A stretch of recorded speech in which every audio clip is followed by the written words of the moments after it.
देखिए, लोग ट्रेन के अंदर बैठे हुए थे और उनको बिल्कुल पता ही नहीं था कि वो जिस ट्रेन के अंदर बैठे हुए, जिस सीट के ऊपर बैठे हुए, उनके नीचे जो रखा हुआ प्रेशर कुकर है, जो रसोई घर के अंदर यूज होता है, उस कुकर के अंदर एक बहुत बड़ा बम है और उसी बम के चलते लगभग सैकड़ों लोग अपनी जान गंवा देते हैं और सैकड़ों लोग घायल हो जाते हैं। लगभग 11 मिनट के अंदर 7 बम ब्लास्ट होते हैं और 7 बम ब्लास्ट से पूरी की पूरी मुंबई डर के माहौल में चली जाती है।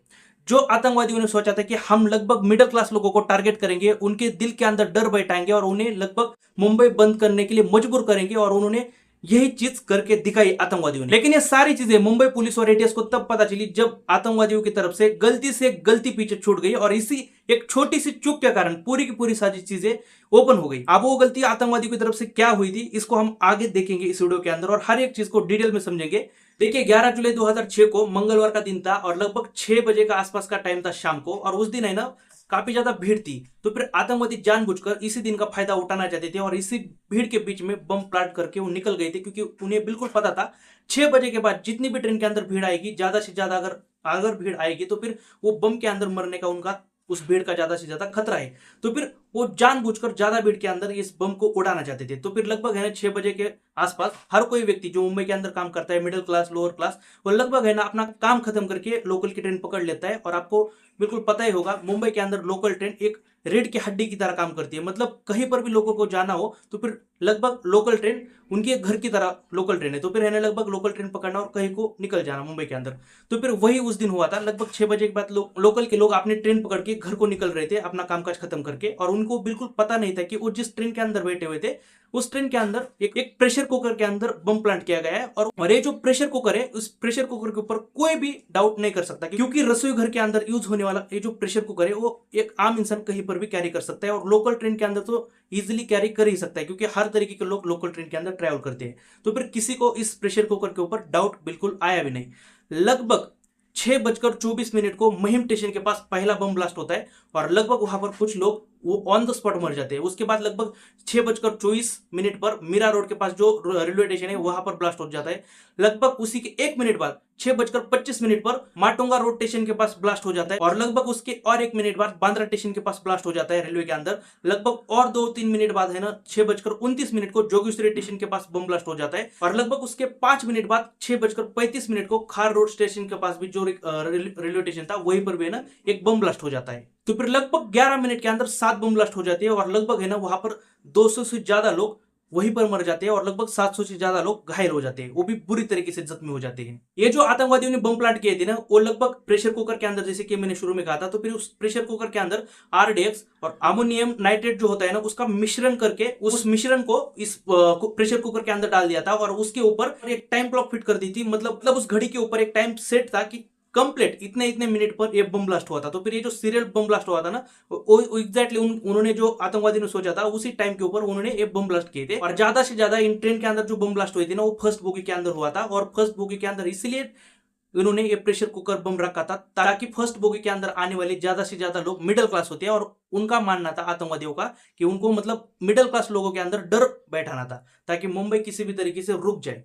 देखिए, जैसे बम ब्लास्ट हो जाता है, बम ब्लास्ट होने के लगभग 10-15 मिनट बाद हर तरीके के लोग वहां पर आना शुरू हो जाते हैं। जैसे कि ना बचाव कार्य करने वाले जितने भी कुछ लोग होते हैं वो वहां पर आ जाते हैं, अस्पताल से लोग आ जाते हैं वहां पर लोगों को बचाने के लिए, फायर ब्रिगेड की गाड़ियां आ जाती है आग बुझाने के लिए, रिपोर्टिंग करने वाले लोग आ जाते हैं, और सबसे इंपॉर्टेंट सबसे बड़ी बात वहां पर है ना क्राइम ब्रांच से मतलब मुंबई पुलिस भी वहां पर पहुंच जाती है और एटीएस भी वहां पर पहुंच जाती है। तो फिर है ना लगभग आधे से 1 घंटे के अंदर हर तरीके के लोग वहां पर मौजूद थे। वहां पर इन्वेस्टिगेशन शुरू होता है, हर तरीके की चीज वहां पर एटीएस ढूंढना शुरू कर देती कि उन्हें मतलब वहां पर ऐसा कोई सुराग लिंक कुछ मिलता है या नहीं।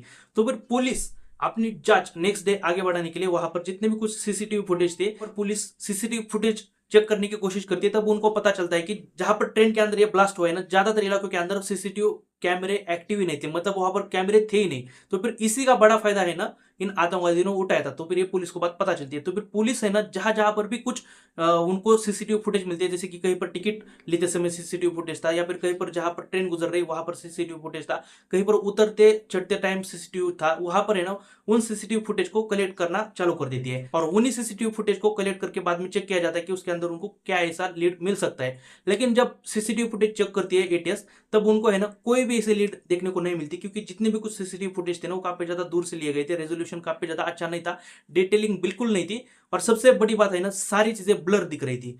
धुंधली दिख रही थी। तो फिर सीसीटीवी फुटेज के अंदर है ना एटीएस को ऐसी कोई भी बड़ी लीड बिल्कुल नहीं देखने को मिलती।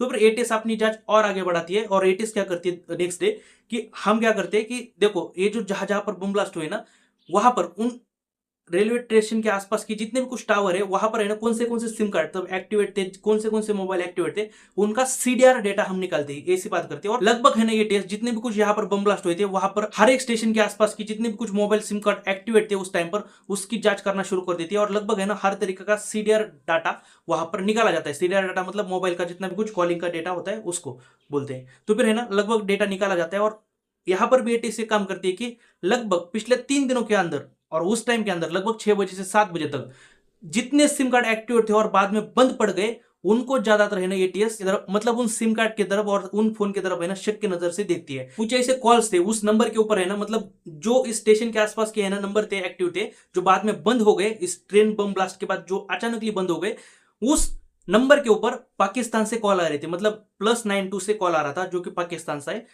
से आ रहा था। तो फिर इसी नंबर के ऊपर है ना पुलिस शक करती है और इसी नंबर को बाद में पुलिस चेक करने के लिए मतलब निकाल दिए। तो फिर ऐसे बहुत सारे उनको नंबर मिलते हैं लेकिन यहाँ पर दिक्कत की बात ये थी जिस नंबर के ऊपर पाकिस्तान से कॉल आ रहे थे वो नंबर बाद में मतलब ये ट्रेन ब्लास्ट होने के बाद लगभग है ना बंद करके फेंक दिए गए थे और पुलिस ये भी जांच करती है कि ये नंबर किसके नाम पर रजिस्टर थे। तो फिर लगभग पुलिस को पता चलता है कि ये सब कुछ जितने भी कुछ सिम कार्ड खरीदे गए थे वो सारी की सारी चीजें फर्जी आईडी पर खरीदी थी।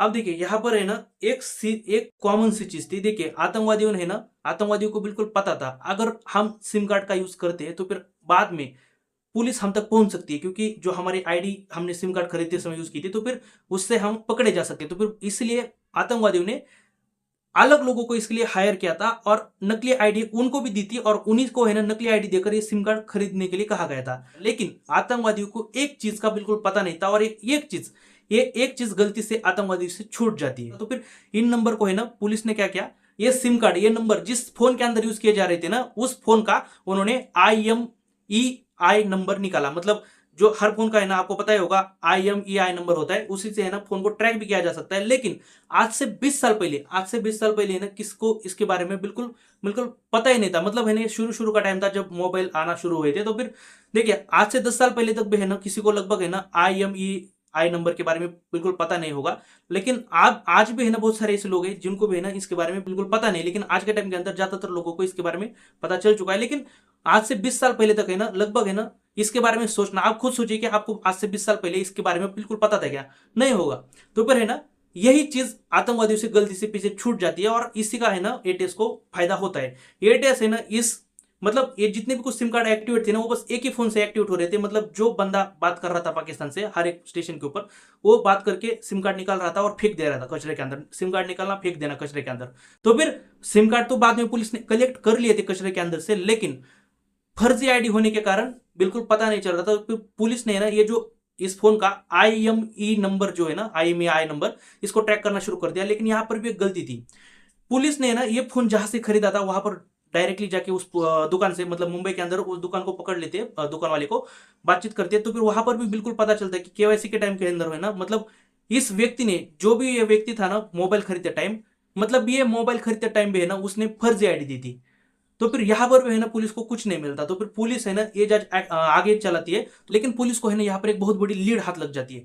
पुलिस को यहाँ पर है ना एक चीज ऐसी मिलती है वो दुकान का मालिक बोलता है कि ये जो फोन हमने बेचा था ना वो डिलीवर्ड किया था। मतलब है ना हम मतलब यहाँ पर कोई बंदा आके फोन लेके नहीं गया था। हमारे दुकान के अंदर काम करने वाले एक व्यक्ति ने इस फोन को डिलीवर्ड किया था एक जगह पर। तो फिर पुलिस को उस जगह का लोकेशन मिलता है और वो लोकेशन थी नागापाड़ के एरिया के अंदर। और नागापाड़ा एरिया के अंदर है ना सोफिया जुबेर शेख करके नाम की एक महिला थी उसके घर के ऊपर उसके घर के अंदर है ना ये मोबाइल डिलीवर्ड हुआ था। तो फिर वहां पर जब पुलिस पहुंचती है तब पुलिस को पता चलता है कि ये जो महिला थी वो भाड़े के ऊपर मतलब किराए के ऊपर घर रूम जो है ना वो देती थी। तो जब पुलिस इस सोफिया शेख को पूछताछ के लिए बुलाती है तब तो फिर सोफिया जुबेर शेख ने बताया कि आज से लगभग 1 महीने पहले वहां पर एक लड़का आया था वहां पर एक उसको रूम चाहिए थी किराए पर। तो फिर मैंने उस लड़के को ये रूम किराए पर दी। लेकिन वहां पर मैंने फर्जी आईडी दी थी उस लड़के ने। मतलब जो ये जो सोफिया जुबेर शेख थी ना वो मतलब उसका इस केस से कोई लेना देना बिल्कुल था नहीं। बस उसने ना किराए पर उस लड़के को रूम दी थी। लेकिन जब पुलिस उस रूम के अंदर जाके चेक करती है ना तब पुलिस को है ना वहां पर एक डब्बा मिलता है और वो वही डब्बा था मतलब जिससे फोन खरीदा गया था। और उसी डब्बे के ऊपर है ना वो IMEI नंबर भी सेम पुलिस को मिला। और एक चप्पल मिली। जब पुलिस ने आसपास जितने भी कुछ वहां पर रहने वाले लोग थे उनसे बात की, पुलिस को बिल्कुल पता चला कि ये जो लड़का था वहां पर उस रूम के अंदर रहने वाला, मतलब वहां पर रहने वाले जितने भी कुछ लोग थे ना वो अपना काम काज खत्म मतलब नॉर्मली रूटीन काम करने वाले लोग थे, लेकिन वहां पर है ना पुलिस को पता चला कि ये जो लड़का था ना रूम से बाहर निकलता ही नहीं था। अगर निकलता था तो फिर वो शाम को रूम के बाहर निकलता था और लगभग है ना देर रात वापस भी आता था, लेकिन ऐसा कोई काम स्पेसिफिक वो करता नहीं था, ये आसपास के लोगों ने वहां पर बताया था। तो फिर बाद में पुलिस जितने भी कुछ सिम कार्ड वहां पर मिली थी ना वो सिम कार्ड बेचने वाले लोगों तक भी वहां पर पुलिस पहुंची, और लगभग है ना ये जो दुकानदार था वहां पर भी है ना पुलिस ने चेक किया कि कोई सीसीटीवी फुटेज मिलता है, या फिर जहां पर ये सिम कार्ड खरीदी गए वहां पर भी कोई सीसीटीवी फुटेज मिलता है कि चेक किया, लेकिन कहीं पर कोई सुराग नहीं मिल रहा था। लेकिन हर तरफ है ना मतलब लोग बोल रहे थे कि जैसे कि है ना सिम कार्ड बेचने वाले लोगों ने कहा कि अगर सामने ये व्यक्ति आता है जिसने कि हमें फर्जी आईडी देकर ये सिम कार्ड खरीदे, हम उसको पहचान सकते हैं। और ये यही सेम चीज है ना उस घर के अंदर रहने वाले लोगों ने भी कहा था कि हम सामने आने पर उस लड़के को पहचान सकते हैं। तो फिर इसी आधार के ऊपर है ना एक स्केच बनाया जाता है, और इस स्केच को बनाने के बाद है ना एटीएस क्या करती है, ये जो जितनी भी कुछ सीसीटीवी फुटेज मिली थी उन सीसीटीवी फुटेज को एक जो प्रोफेशनल लोग होते हैं जो कि फिल्म सिटी के अंदर काम करते हैं उनके पास लेकर जाती है और बोलती है कि ये जो सीसीटीवी फुटेज है ना हमें क्लियर करके दो, मतलब ये जो धुंधले पिक्चर आ रहे हैं उसको ठीक जितना कर सकते हो आप करके दो, हमें इसके अंदर मतलब कुछ सुराग ढूंढना है। तो फिर ये जो प्रोफेशनल लोग थे जो कि सीसीटीवी फुटेज को क्लीन करते हैं उनकी तरफ से जितने भी कुछ फुटेज साफ करके मिलते हैं ना उसके अंदर जो लड़का एक मतलब जो स्केच के अंदर लड़का दिख रहा था ना वही सेम लड़का इस सीसीटीवी फुटेज के अंदर भी दिखता है, और ये लड़का बार बार हर एक स्टेशन के आसपास भी दिखता है। तो फिर ये एक वहां पर चीज हुई, तो फिर पुलिस को एक शक कंफर्म हुआ कि ये दोनों लड़के एक ही है और बस हमें है ना अभी उसको ढूंढना है। लेकिन पुलिस को एक बात बिल्कुल पता थी, अगर इस लड़के को हमें ढूंढना है ना हम ऐसे तो इस लड़के को बिल्कुल ढूंढ नहीं सकते, अगर इसको ढूंढना है ना तो फिर किसी भी तरीके से इसकी किसी भी तरीके से इसकी लोकेशन है ना हमें इस मोबाइल की तरफ से मिल सकती है। मतलब अगर इस मोबाइल के ऊपर बस एक भी फोन कॉल हमें मिलता है या फिर किसी भी तरीके से इसकी लोकेशन मिलती है इस फोन की, हम इस लड़के को पकड़ सकते हैं। तो फिर पुलिस बस अब है ना वेट कर रही थी कि कब ये मोबाइल एक्टिवेट होगा। अगर एक्टिवेट नहीं होता नहीं मोबाइल तो फिर ये जो कोई भी आतंकवादी थे ना वो लगभग पकड़ना इम्पॉसिबल था, कोई भी एक भी व्यक्ति है ना पकड़ा नहीं जा सकता था। तो फिर पुलिस है ना बस वेट कर रही थी कि फोन कब एक्टिवेट होगा। तब तक है ना पुलिस ने और भी कई जानकारी निकाल ली थी, जैसे कि ना जितने भी कुछ ये नंबर से कॉल आ रहे थे पाकिस्तान से, तो फिर पुलिस ने है ना एटीएस ने अपने आईबी मतलब जो जितने भी कुछ अपनी सीक्रेट एजेंसियां है ना उनकी तरफ से पता कर लिया था कि ये जो नंबर थे वो किस तरीके से मतलब किसके थे। तो फिर ये जो नंबर थे ना वो पाकिस्तान के अंदर जो भी कुछ आतंकवादी है मतलब लश्कर ए तैयबा के जितने भी कुछ आतंकवादी थे ना उनसे जुड़े हुए नंबर थे, मतलब डायरेक्टली है ना इसके अंदर पाकिस्तान के जो आतंकवादी थे उनका भी इसके अंदर रोल था। तो फिर पुलिस को बिल्कुल शक था कि इसके अंदर है ना हो सकता है कि पाकिस्तान से भी कुछ आतंकवादी भारत के अंदर आए हो। इसी सीडीआर डेटा के ऊपर पुलिस ने ना इसके ऊपर शक जताया था। तो फिर पुलिस है ना इन नंबर को भी ट्रैक कर रहे थे, कहीं अगर एक भी सिम कार्ड एक्टिवेट मिलता है तो फिर हम उसको है ना पकड़ लेंगे या फिर कुछ भी कर लेंगे। तो फिर इस सिम कार्ड नंबर को भी ट्रैक करना और इस मोबाइल को भी ट्रैक करना आईएमई नंबर से, तो फिर दोनों से काम चल रहा था पुलिस का। अब देखिए पुलिस को है ना एक बहुत बड़ी लीड हाथ लगने वाली थी, ये इतनी बड़ी लीड थी एक तरफ से ना अब इसको इस केस की पूरी फाइल भी आप इसको है ना मान सकते हो, क्योंकि है ना 18 जुलाई 2006 को बुधवार की रात थी, देर रात को इन्हें कॉल आता है, मतलब 11 तारीख को हमला हुआ, हमला होने के लगभग 7 दिन बाद ये कॉल आता है। और ये कॉल आता है मतलब है ना पुलिस जिस आईएमई नंबर को ट्रैक कर रही थी ना मोबाइल के नंबर को, तो फिर उसी नंबर को ट्रैक करते करते करते है ना मतलब ये नंबर अचानक है ना एक्टिव हो जाता है। एक्टिव होने पर है ना उस नंबर पर एक कॉल आता है और एक कॉल मुंबई से आता है, और एक कॉल मतलब जहां पर है ना ये फोन एक्टिव हुआ था वो लोकेशन था बिहार। तो फिर बिहार के अंदर है ना ये फोन एक्टिव होता है और उस फोन पर एक कॉल आता है, और एक कॉल करने वाली एक व्यक्ति लड़की थी जो कि नवी मुंबई के अंदर से कॉल कर रही थी, और उस लड़की का नाम था ममता चौधरी। तो फिर वो लड़की बिहार के अंदर इस लड़के को कॉल कर रही थी, और ये जो लड़का था मतलब जो इस फोन को लेकर बैठा था उसका नाम था कमाल अहमद अंसारी। तो फिर इस नाम का व्यक्ति वहां पर कॉल रिसीव करता है। तो फिर पुलिस को एक बहुत बड़ी लीड हाथ लग जाती है, पुलिस 2 टीम बनाती है एटीएस की। मतलब एक टीम मुंबई के अंदर इस लड़के को उठाने के लिए जाएगी मतलब पूछताछ के लिए, और दूसरी जो टीम है वो आईबी के साथ मिलकर दूसरी टीम बिहार जाती है इस लड़के को पकड़ने के लिए। तो फिर दोनों टीम जब वहां पर पहुंचती है एक लड़के को उठा लेती है मतलब पूछताछ के लिए लेकर आती है, और दूसरी टीम है ना बिहार पहुंचती है, तब कमाल अंसारी को है ना वहां पर उठाया जाता है। तो फिर वहां पर है ना जब उसको उठाया जाता है तब उसकी घर की तलाशी भी ली जाती है, तब उसको मतलब जो फोन पुलिस इतने दिन से ढूंढ रही थी वो फोन मिल जाता है पुलिस को फाइनली। और जब उसकी घर की तलाशी ली जाती है तब कुछ चीजें भी मिलती है, जैसे कि है ना आरडीएक्स भी मिलता है लगभग आधा किलो के आसपास। तो फिर बहुत सारी चीजें है ना मतलब वहां पर ढूंढने की कोशिश करती है पुलिस और एटीएस। तो फिर लड़के के साथ पूछताछ होती है ना तब ये लड़का डायरेक्टली बोल देता है कि मतलब पूछताछ में सारे के सारे एकदम तोते की तरह बोलना शुरू कर देता है कि कौन था कौन नहीं था इस प्लान के अंदर। और ये डायरेक्टली ये भी बोल देता है कि मतलब मैं इस प्लान के अंदर शामिल था, लेकिन मेन करता था, मतलब मेन जो लीड था, मास्टरमाइंड था, वो मैं नहीं था, क्योंकि कोई और था। ये डायरेक्टली उस मास्टरमाइंड का नाम भी ले लेता है, और ये जो मास्टरमाइंड था वो वही था जिसको पुलिस पहले से ढूंढ रही थी। मतलब पुलिस जिस नागापाट के एरिया के अंदर गई थी उस मोबाइल फोन को ढूंढने के लिए, जहां पर फोन डिलीवर हुआ था, जिस दुकान के अंदर से खरीदा था, जो जो सिम कार्ड खरीदे थे, वो व्यक्ति दूसरा और कोई नहीं था, इसी प्लान का मास्टरमाइंड था, और इसका नाम ये कमाल अंसारी ले लेता है। और ये व्यक्ति जो मास्टरमाइंड था उसका नाम था फैजल मोहम्मद शेख। तो फिर इस व्यक्ति को है ना मास्टरमाइंड इसके अंदर पूरी तरीके से माना गया, और जब तक है ना मतलब फैजल मोहम्मद शेख को पकड़ा नहीं गया था, तब तक है ना इस कमाल अंसारी के साथ पूरी पूछताछ चल रही थी।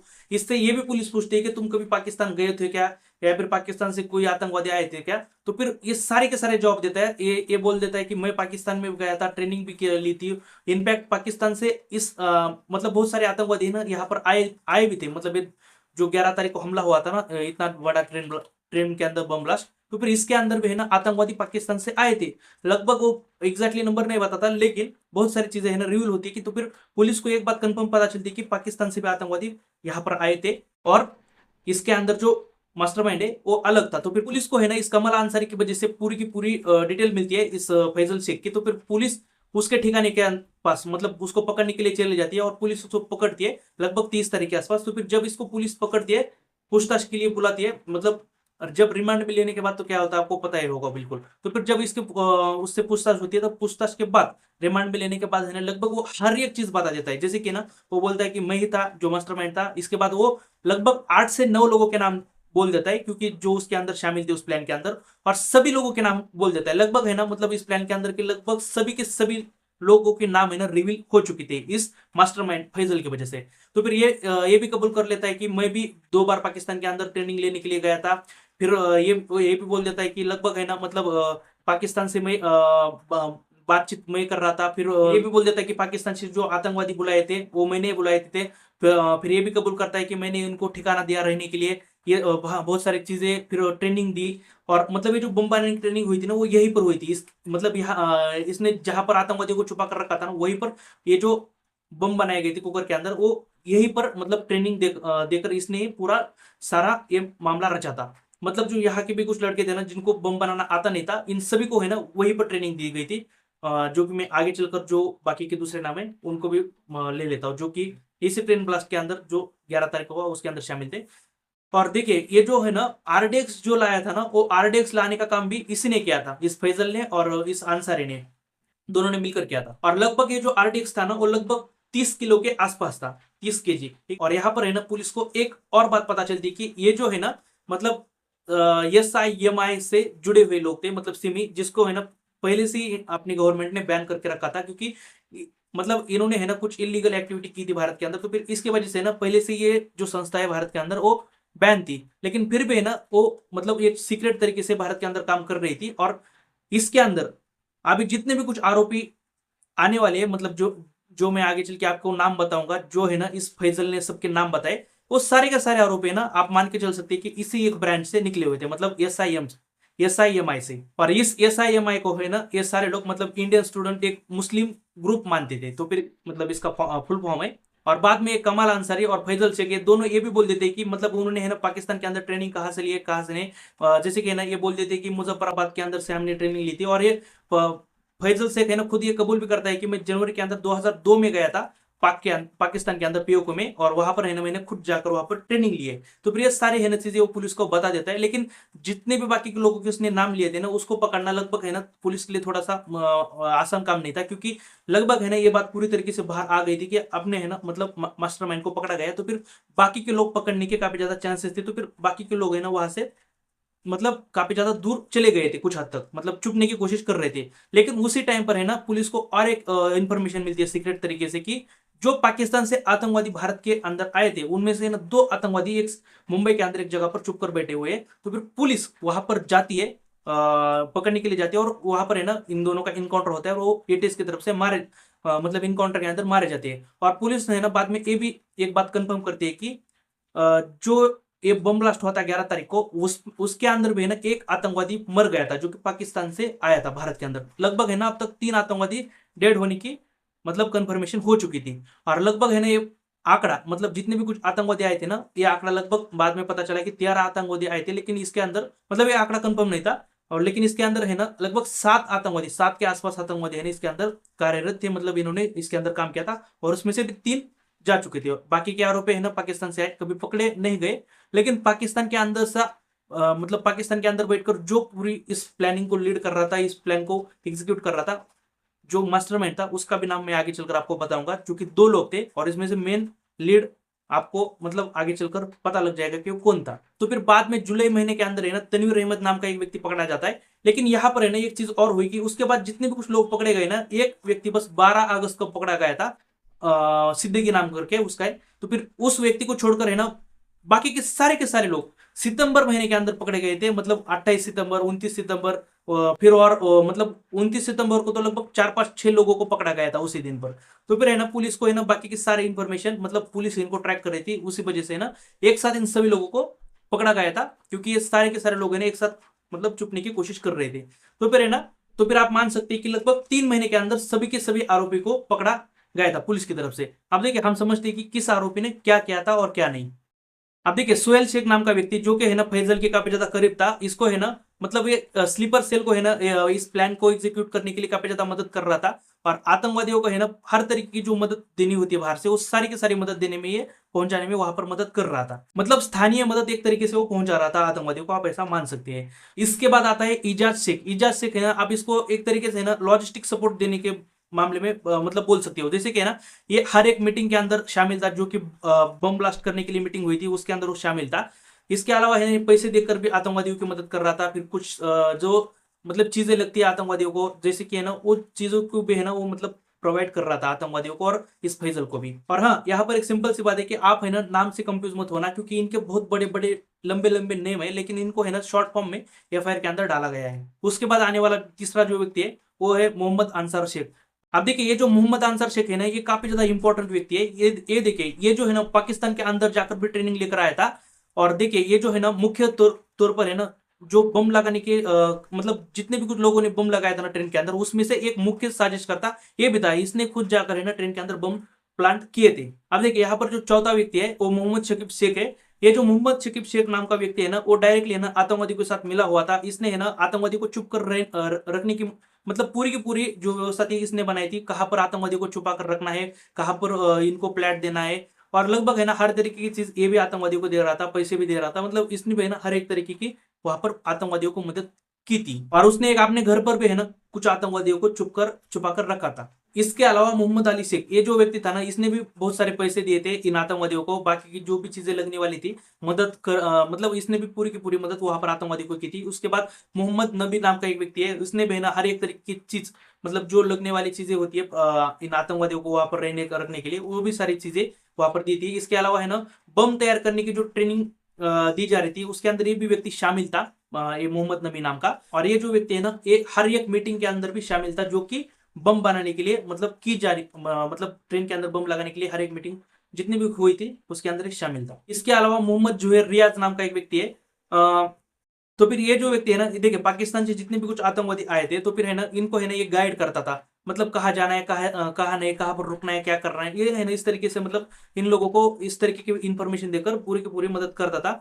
और देखिए ब्लास्ट के दिन है ना इसने मतलब आप बोल सकते हैं कि उसने भी एक लॉजिस्टिक सपोर्ट पूरी तरीके से दिया था, कि मतलब आप कहाँ पर जाइए कहाँ पर नहीं, आप ऐसा इसको पूरी तरीके से मान सकते हो। देखिए इसके अलावा है ना मोहम्मद रियाज अंसारी, ये जो है ना व्यक्ति, ये भी इसके अंदर पूरी तरीके से शामिल था।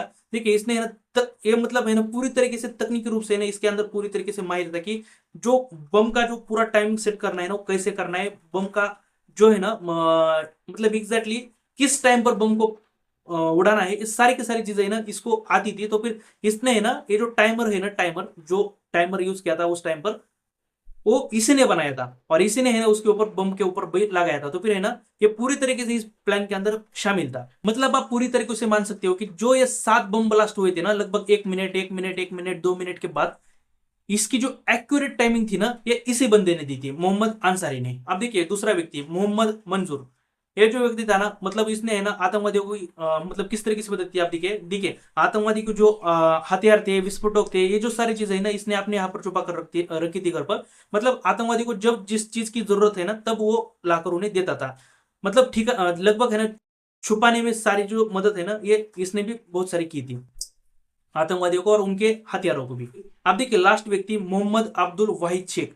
देखिए ये जो व्यक्ति है ना, मतलब इसने अपने घर के अंदर लगभग है ना आतंकवादियों को छुपा कर रखा था, और लगभग है ना हर एक चीज की जो मदद करनी होती है आतंकवादी को वो उसने भी की थी। और एटीएस ने ना इसके घर के अंदर छापा भी मारा था और बहुत सारे एविडेंस एटीएस को मिले थे। और हाँ, इसमें से है ना एक दो व्यक्तियों का नाम बताना मतलब भूल गया कि जो पाकिस्तान से ट्रेनिंग लेकर आए थे। लगभग मैंने आई थिंक 3 या 4 व्यक्तियों के नाम बताए थे। तो फिर देखिए मुख्य साजिशकर्ता जो फैजल था उस वो भी ट्रेनिंग लेकर आया था। जो कमल अंसारी था जो शुरू में पकड़ा था फर्स्ट टाइम, वो भी ट्रेनिंग लेकर आया था। उसके अलावा डॉक्टर तनवीर अहमद, ये बहुत बड़ा नाम है इसका, मतलब मोहम्मद इब्राहिम अंसारी। तो फिर ये इसका अकेला का नाम है। तो फिर ऐसे हर किसी का सबके बड़े बड़े नाम है। तो फिर नाम से कंफ्यूज मत होना। तो फिर ये भी व्यक्ति है ना ट्रेनिंग लेकर आया था पाकिस्तान के अंदर से। फिर रहमान शेख, मतलब इसका फुल नाम अगर आप देखना चाहें ना तो फिर मुजम्मिल रहमान शेख ये उसका फुल नेम है। तो फिर ये भी है ना व्यक्ति वहां पर ट्रेनिंग लेकर आया था पाकिस्तान से। फिर शुहाइल मोहम्मद शेख ये जो व्यक्ति है ना ये भी पाकिस्तान से ट्रेनिंग लेकर आया था भारत के अंदर। और लास्ट व्यक्ति जहीर अहमद, इसको है ना रहमान शेख से भी जाना जाता है। तो फिर ये भी व्यक्ति है ना ये भी ट्रेनिंग लेकर पाकिस्तान से आया था। और देखिए ये जो सारे लोग थे जो पाकिस्तान से ट्रेनिंग लेकर भारत के अंदर वापस आए थे, जैसे कि मास्टरमाइंड फैजल हो गया, ये आंसर हो गया, इन सारे लोगों ने, ये डॉक्टर तनवीर अहमद हो गए, ये जो सारे लोग है ना ये सारे लोग इन्होंने खुद सारी चीजें पुलिस के सामने एक्सेप्ट की। लेकिन जब मामला कोर्ट के अंदर पहुंचा तब इन्होंने है ना मतलब अपने बयान पर वो टिके नहीं रहे। देखिए आपको तो नॉर्मली पता ही होगा, पुलिस के सामने आप जो भी बयान देते हो ना वो कोई जरूरी नहीं है। अगर उसी बयान को सेम आप कोर्ट के अंदर देते हो ना तो फिर कोर्ट इस बयान को एक्सेप्ट करेगा। मतलब पुलिस के सामने बयान का कोई भी वैल्यू बिल्कुल नहीं होता। तो फिर यहाँ पर भी सेम यही चीज हुई थी। तो फिर इन्होंने पुलिस के सामने तो सारी चीजें बोल दी, लेकिन बोलने से ना ज्यादातर एविडेंस नहीं मिलते, लेकिन इन्होंने सारी चीजें पुलिस के सामने मान ली थी।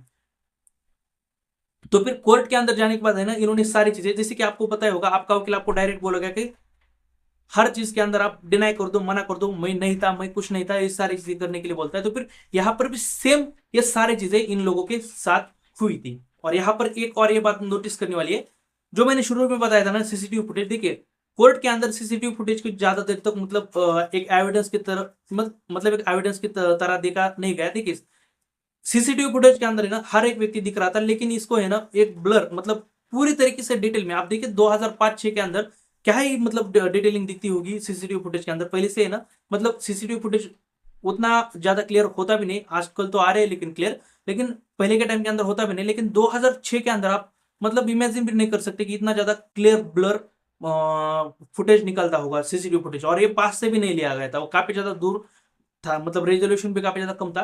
तो फिर इसको है ना प्रोफेशनल लोगों ने क्लियर कर भी लिया था, स्केच भी बनाए गए थे, लेकिन वो एग्जैक्टली सेम है ना। मतलब अगर आप बहुत ज्यादा देर तक देखकर बोलोगे कि नहीं यार ये व्यक्ति हो सकता है, लेकिन अगर आप एक दो नजर में देखोगे ना तो फिर आपको डायरेक्टली बोलेगे कि मतलब आप खुद बोलोगे कि नहीं यार मतलब ये व्यक्ति नहीं हो सकता। मतलब है ना अगर आपको देखकर पता नहीं है सीसीटीवी के अंदर ये व्यक्ति सामने खड़ा हुआ ये इस सीसीटीवी फुटेज के अंदर दिख रहा है या नहीं, तो फिर बहुत ज्यादा दिक्कत हो सकती है। तो फिर है ना सीसीटीवी फुटेज काफी ज्यादा स्ट्रॉन्ग एक एविडेंस वहां पर है ना साबित नहीं हुआ कोर्ट के अंदर। तो फिर देखिए 2015 के अंदर जो भी कुछ फैसला है लगभग 13 लोगों को वहां पर खड़ा किया था, लेकिन 13 में से एक व्यक्ति पूरी तरीके से निर्दोष था, वो उसे छोड़ दिया गया। लेकिन 12 जो है उसमें से 12 में से 5 लोग पूरी तरीके से मुख्य साजिश करता थे। जैसे कि वो पाकिस्तान से ट्रेनिंग लेकर भी आए थे, जो कि मैंने आपको बोला था, जैसे कि कमाल अंसारी, फैजल, डॉक्टर तनवीर अहमद, जो भी सारे लोग थे ना उनको डायरेक्टली फांसी की सजा दे डाली इन्हीं सारे एविडेंस की वजह से। और बाकी के जो 7 लोग थे इनको है ना इनको मतलब उम्र कैद की सजा दे डाली।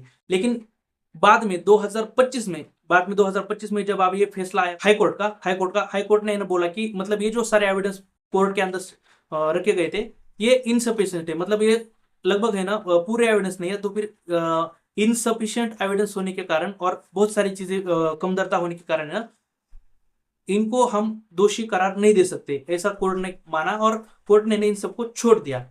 इसके अलावा है ना कुछ ही दिनों के अंदर बाद में सुप्रीम कोर्ट ने इस फैसले के ऊपर रोक भी लगा डाली। लेकिन अभी है ना ये सारे व्यक्ति फिलहाल तो है ना मतलब हम है ना एक तरीके से बाहर है ऐसा हम बोल सकते हैं। तो फिर महाराष्ट्र गवर्नमेंट ने भी कहा है कि हम सुप्रीम कोर्ट के मतलब फाइनल फैसले का इंतजार करेंगे कि वो क्या देते हैं। तो फिर फिलहाल तो है ना सुप्रीम कोर्ट के ऊपर डिपेंड है क्या नहीं। और देखिए पाकिस्तान से जितने भी कुछ आतंकवादी आए थे ना लगभग 13 आतंकवादी बोला जाता है, लेकिन उसमें से 7 एक्टिव थे, उसमें से 7 में से 3 टोटल मारे जा चुके हैं और बाकी के जो बचे वो फरार है, मतलब किसी को कभी मिले नहीं। लेकिन इसमें से भी है ना जो मुख्य साजिश करता था जिसने है ना पूरी की पूरी प्लानिंग रची जो पाकिस्तान के अंदर, फिर जो है ना लश्कर ए तैयबा से जुड़ा हुआ था, LET से जुड़ा हुआ था, तो फिर है ना इस इसका जो नाम था वो आजम चिमा था। तो फिर ये जो आजम चिमा नाम का व्यक्ति है, ये पूरा का पूरा मेन मास्टर माइंड है, जिसने कि पाकिस्तान के अंदर से इस सारी के सारी साजिश रची, सारे के सारे लोगों को इकट्ठा किया, और ये लगभग है ना हर एक चीज से भी उसने मदद की, पाकिस्तान से आतंकवादी वहां पर भेजने की भी मदद की। और इस आजम चुमा को है ना वहां पर ISI का सपोर्ट था, और मतलब वहां पर है ना ये लश्कर तैयबा को वहां पर ये जो फंडिंग मिलती है ना वो ISI की तरफ से तब मिलती थी। और देखिए वहां पर है ना तब ये पूरी की पूरी प्लानिंग इसलिए रची गई थी क्योंकि मतलब तब है ना भारत पाकिस्तान की जो रिलेशन थे वो काफी ज्यादा अच्छे चल रहे थे, और लगभग है ना भारत पाकिस्तान क्लोज आने वाले थे, बहुत सारी ट्रीटीज होने वाली थी, जैसे कि भारत से डायरेक्टली पाकिस्तान में व्यापार होने वाला था, आतंकवाद के मुद्दे के ऊपर डायरेक्टली बात होने वाली थी, और ये सारी की सारी चीजें बस 1 या 2 हफ्ते के बाद होने वाली थी। मतलब ये हमला होने से लगभग 1 या 2 हफ्ते बाद होने वाली थी।